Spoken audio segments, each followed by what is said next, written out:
This is my story about movies.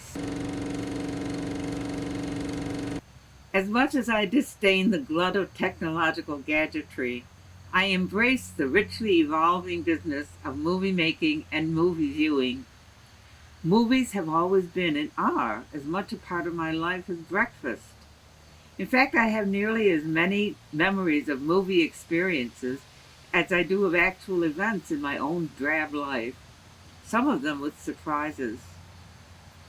The first movie I remember my brothers having to drag me to, kicking and screaming, was Phantom of the Opera. I was only 6 years old. The very word phantom filled me with dread. But I sat through the entire film, transfixed in a frozen state of terror. Etched in my brain and memory were the burning acid flung into Claude Rains' face, the spooky white mask he wore afterwards, the ominously trembling drapery behind which he was lurking, and the huge skulking high above the stage on steel gridding, the huge chandelier crashing down on the audience. It was all seared into my memory, such that for years I didn't dare turn my back on a closed door or heavy drapery. Then, deep into my adulthood, the movie was being shown on TV. Oh, I said to myself, I can revisit my childhood experience. I switched on the TV. There came the music, there came Claude Rains and the acid, and there were, wait a minute, Nelson Eddy crooning to his sweetheart? Where did they come from? As I watched, I saw a whole other story unfolding. A romance that had completely escaped my awareness was embedded in this horror film I thought I remembered so vividly. I felt I was experiencing my child consciousness side by side with my adults, and the child memory had a hole in it. It took me some thinking to realize I clearly had not the receptors to register the romance at the time. It was strange. Now, maybe it was the reality of newsreels punctuated by air raid sirens and blackouts that gave me the impression that when people died in movies, they actually did die. I remember thinking what a waste of human life it was to die for the sake of a movie. I fretted about it. And then one day I saw Robert Cummings, apparently resurrected, in a comedy long after I'd seen him killed in a previous movie. Oh, they're pretending! The coming of age, I guess. But pretending or not, coming home from the movie, The Thing from Another World, I begged my mother to let me sleep with her. I was so terrified. Oh, I've been warmed by love stories. African Queen is my favorite, and shaken by laughter by comedies like Big Deal on Madonna Street. And I've been awed by science fiction. Once in New York City, in the mid-70s, I attended a gathering of people, some liberals, who were backing Fred Harris for president. It was, I believe, the apartment of George Peppard. He had in his living room a movie screen and shelves of movies in tins. Oh, I thought it must be wonderful to be able to watch movies whenever you wanted at home. And how I wished I were rich. Now, years later, I have dozens and dozens of videotapes and DVDs in my home, and I can watch my favorites anytime. And I'm not even rich. I have had three significant firsts in my movie-going life. One is crying at a movie, another is going to a movie by myself, and another is crying at a movie that I went to by myself. The first is crying at a movie.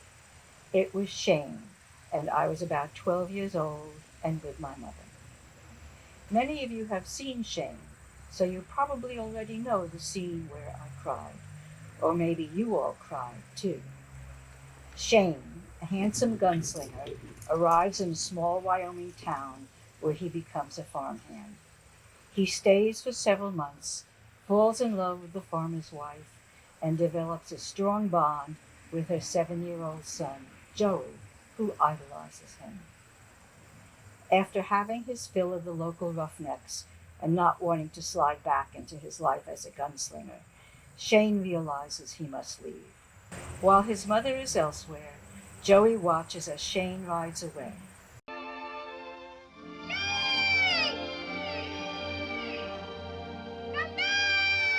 The second of my firsts was going to the movies by myself. One day, I was about 20. I was in the mood to go to a movie, but had no one to ask to go with me at the last minute.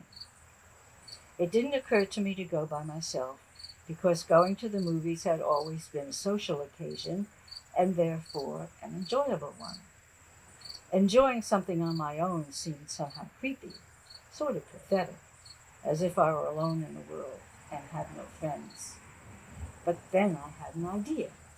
Ingmar Bergman's The Seventh Seal was playing, a movie rumored to be hard to understand, and thus more like an intellectual exercise. Now this didn't seem like a movie I'd enjoy, and thus my solution. I could go to a movie, my idea of a social occasion, but if I wasn't going to enjoy it, I could go by myself without feeling alone and pathetic. So I went. The movie was about a man who comes home from the Crusades, which I had only a vague idea of what that was, something to do with religion. He plays a game of chess with death. I didn't know what that was about.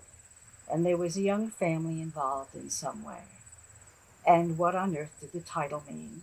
The Seventh Seal? Well, it definitely was not an enjoyable experience, but it also failed to be an intellectual exercise because I had no idea what was going on. The third of my movie firsts was crying at a movie while by myself. The movie was Death in Venice, about a middle-aged man, Auschenbach, who becomes besotted with a beautiful 14-year-old boy whom he first sees at the beach. As I sit in the audience, it is painfully sad to watch Auschenbach, consumed with his infatuation, follow the boy around town, watching him with his family and friends. Again at the beach, Auschenbach watches as the boy runs out of the water and up the beach, where he is vigorously and lovingly dried off by his mother. As Auschenbach witnesses this scene, which so vividly highlights the gulf between his own adult desire and the boy's extreme youth, he is finally confronted with the hopelessness of his yearning, which has, all along, created the pathos that runs through the movie. Sunken deep into a beach chair and absorbed in his own tragedy, Auschenbach's head droops to his chest, and he dies. I am once again crying at the movies, but this time I'm crying at the movies while I'm all by myself. I am now perfectly comfortable going to the movies by myself and crying at the movies while all by myself. For years, I kept Alfred LaRue's obituary safely tucked in a book near my computer. I cut it from the Times and kept it close, even as the newsprint faded. At the top of the page was a publicity shot from the 1940s, when a Cajun cowboy called Lash found fame and fortune in Hollywood, starring in a series of one-hour westerns, horse operas. Lash LaRue's world was a land of smoking six-shooters, a sidekick named Buzzy Q. Jones, and his wonder horse, Black Diamond. Other cowboys might dress in black and fight the bad guys to save the homesteaders, defy ranchers and sheep herders, or stall the encroachment of the railroad. But no one else could take down a bad guy and crash through doors without messing his hair. At the climax of a story, Lash's whip would take on a life of its own, wrapped around some hapless villain. I knew he didn't use a stuntman. He was the one who cracked the whip. When I was 9 years old, I had a dream. I'm out west, where the buffalo roam. A cowboy pushes through the swinging doors of a saloon. I watch him in the mirror above the bar. It's Lash! Lash LaRue. He slipped out of one of his movies and is sitting on the stool next to me. He's all in black, big hat, pointy boots, a whip on his hip. He sips a beer and looks me over. He says, "What are you doing here, kid?" Before I can say a word, Lash reaches out, grabs my shoulders, and pulls me close. Lash became my obsession, a friend who helped me figure out the world, especially my parents and teachers. If Lash wandered off, he always managed to turn up in time to do something that got me into trouble.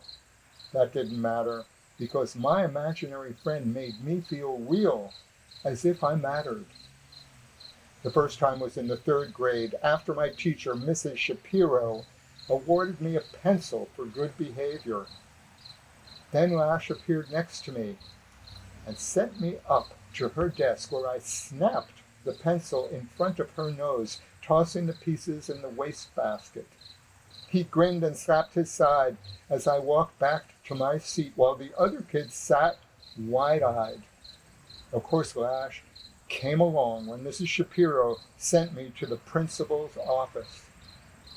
At Hebrew school, Lash would mess with the blackboard chalk, knock it onto the floor over and over till it drove Mr. Friedman crazy. When I didn't stop laughing, I was banished for a week.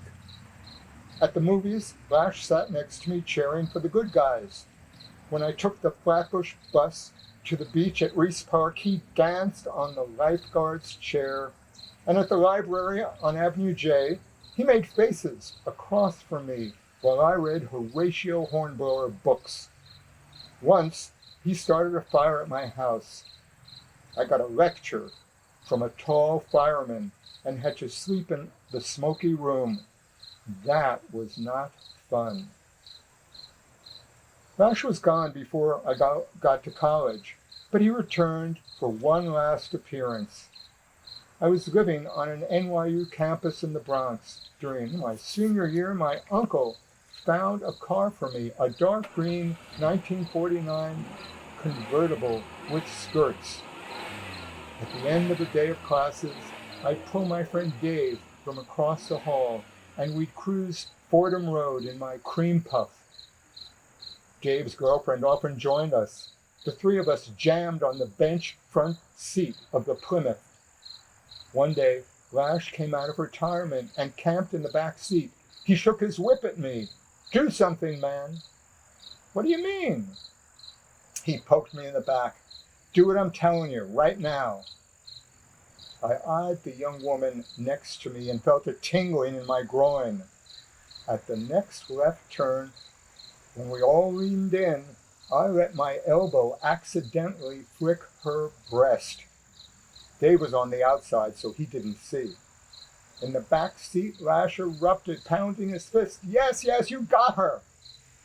He was right, because after a couple of rides with my wandering elbow, she decided to ditch Dave. That's how Deirdre and I got together. And 55 years later, we're still a couple. You can check out Lash's films on Netflix. Lash looks spindly with a thin Bogart voice. But back in the 50s, he was my hero. Home movies were all the rage when I was growing up in the 30s and 40s. My parents used a 16mm camera to film the four of us taking our first steps, learning to ride a bike, or just horsing around in the backyard. But the majority of our movies were of vacations in Door County, Wisconsin, or a dude ranch in Montana. There's my brother lifting a sheet of ice from a trout stream and breaking it into a million pieces. And here comes Mom holding onto her big straw hat as she speeds in a boat across the waters of Lake Michigan.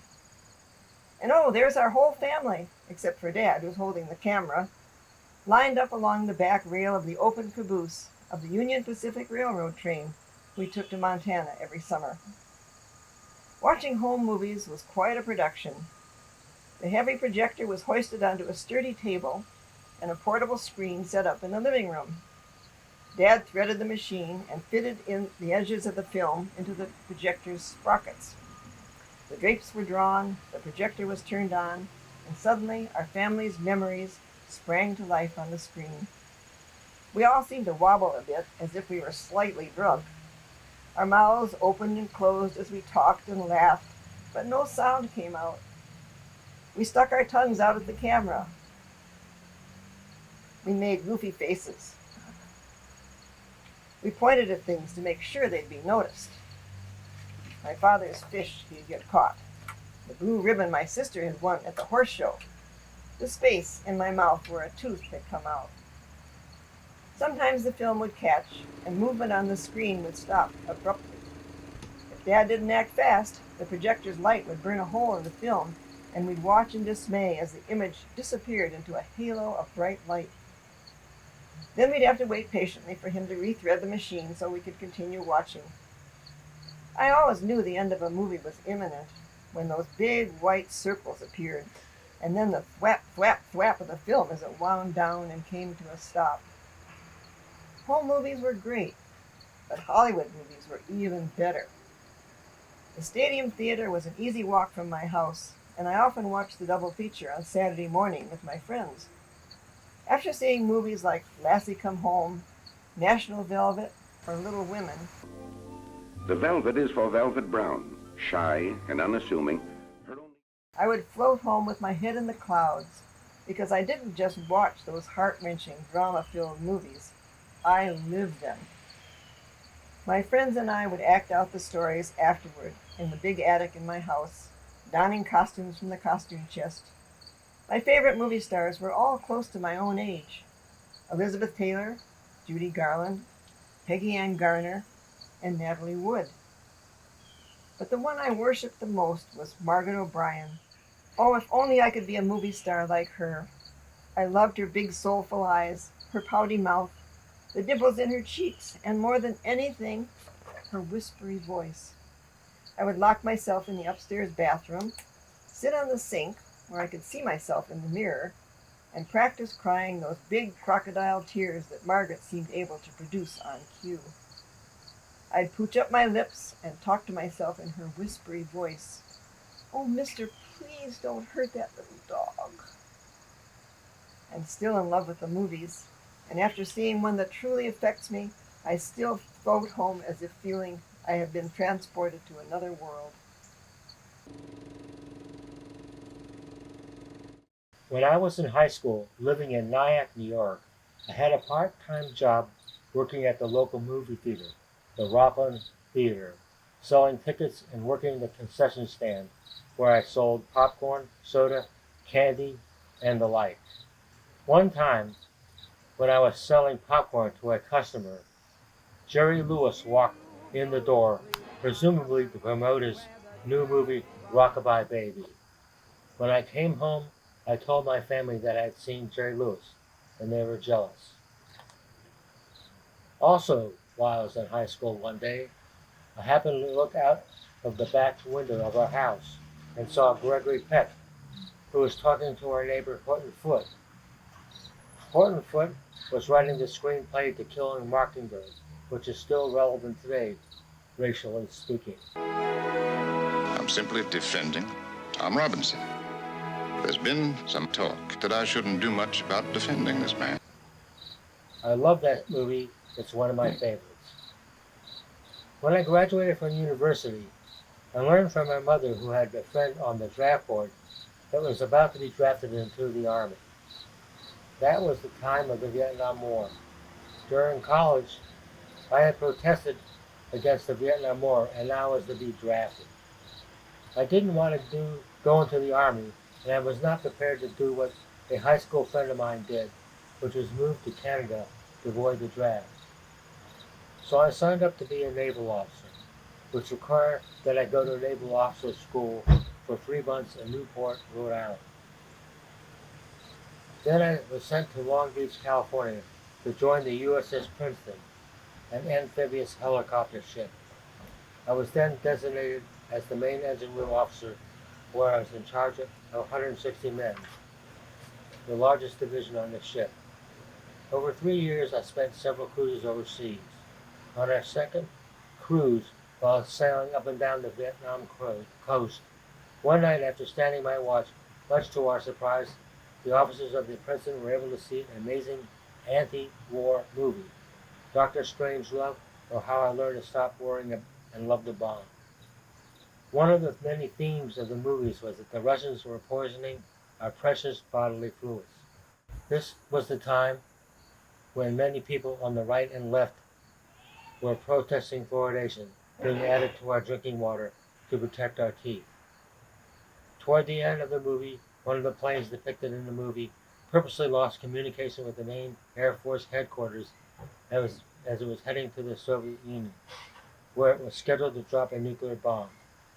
One of the last scenes of the movie, one of the crew members hopped on the bomb that was being dropped to the land below, rode it like a cowboy that was heading down.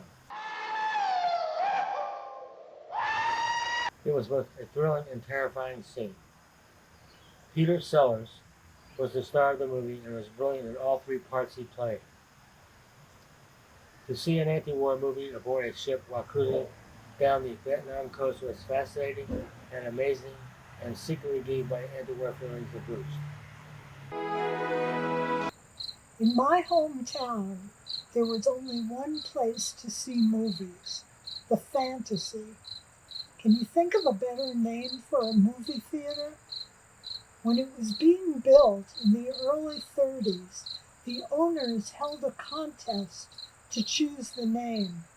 A teenager, Frida Robbins, won the contest. In addition to bragging rights, she got a lifetime free pass to the theater. Frida always said she could never move away because who could give up free movies? My friends and I went to the Fantasy most Saturdays without parents. There was usually a double feature, plus coming attractions and cartoons. The kids' matinees had matrons who were, well, matronly. They wore white uniforms, sensible shoes, and marched up and down the aisles, monitoring our behavior. No feet up on the seats, no throwing popcorn, no making noise. Are you kidding me? A theater full of kids and we were supposed to keep quiet? We hated the matrons and found ways to harass them, pelting them with popcorn and squirting them with water pistols when their backs were turned. Once we even put ink in the water pistols to stain their uniforms. Looking back on it now, I see a bunch of privileged kids tormenting women who must have needed the work and were just trying to do their jobs. But back then, it was all part of going to the movies. My parents started taking me to Broadway shows when I was 9, but Broadway couldn't compete with the Fantasy. The luscious, saturated Technicolor, big CinemaScope vistas, and close-ups of the actors all heightened the movie magic. By 6th grade, I wanted to start seeing serious movies, not just the children's matinees. I had a major blow-up with my parents because they wouldn't let me see The Man with the Golden Arm.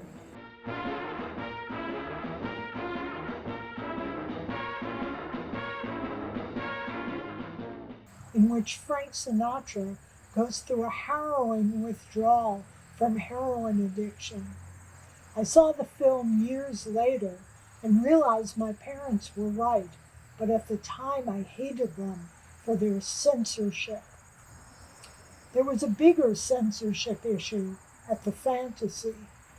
The Catholic Church had enormous influence in my hometown, and for decades they dictated which movies could be shown and which could not. But as time went on, the Fantasy was losing customers to nearby theaters that weren't constrained by the church's rigidity. The big breakthrough came in 1961 when the Fantasy defied the church by showing La Dolce Vita, a 3-hour Fellini film that included drugs, lots of sex, and a larger-than-life Anita Ekberg who blew adolescent minds. After that, there was no going back. In the evenings, the Fantasy had ushers who dressed in fancy uniforms, although they were mostly just college kids. The ushers helped people find seats in the dark and quieted rowdy teenagers. By high school, the balcony became the most important part of the theater as the makeout spot that merged film fantasies with teenage romance. What was it about the balcony that made it so sexual? It wasn't any darker than the rest of the Fantasy, but adults rarely sat there, and the ushers only intervened when clothes started coming off. Monday morning gossip at school was often about who did what to whom in the balcony. I left for college and my parents moved away, so it's more than 50 years since I've been at the Fantasy. It's still there, in the same location, though now it's an AMC multiplex with 5 screens. And despite all the technological innovations we now have, I still miss those big screen fantasies of my youth.